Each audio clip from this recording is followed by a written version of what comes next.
આજકાલ આપણે સાંભળીએ છીએ કે મસાલાની અંદર ઘણા બધા પ્રમાણમાં ભેળસેળ થાય છે, એની અંદર કલર ઉમેરવામાં આવે છે આર્ટિફિશિયલ. તો એવા સમય પર આપણે એકદમ ઘરે ચોખ્ખી હળદર તૈયાર કરીએ.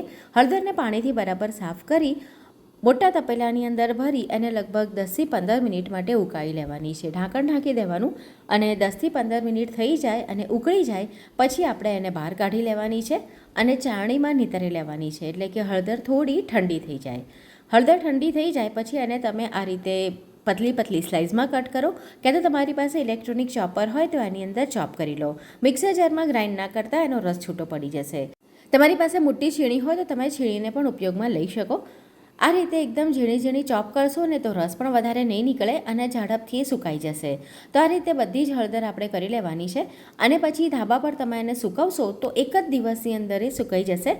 તમારી પાસે અગાસીની સગવડ ન હોય સુકવવાની તો તમે ઘરમાં પણ રાખી શકો. ઘરમાં 2 થી 3 દિવસનો સમય લાગશે. આ રીતે પોળી કરી દેવાની છે. મેં નીચે પ્લાસ્ટિક પર એને પાથરી દીધી છે તો એક જ દિવસની અંદર હળદર એકદમ સરસ સુકાઈ જાય છે. આ રીતની એકદમ ડ્રાય થઈ જશે. પછી તમે મિક્સર જારની અંદર ઇઝીલી એને ગ્રાઇન્ડ કરી શકશો. ખૂબ જ સરળતાથી ઘરે એકદમ સરસ ચોખ્ખી ઓર્ગેનિક હળદર તૈયાર થઈ જાય છે. તો માર્કેટમાંથી લાવવાના બદલે તમે આ રીતે ઘરે તૈયાર કરી શકો. 2 કિલોમાંથી લગભગ 320 ગ્રામ જેટલી હળદર તૈયાર થાય છે.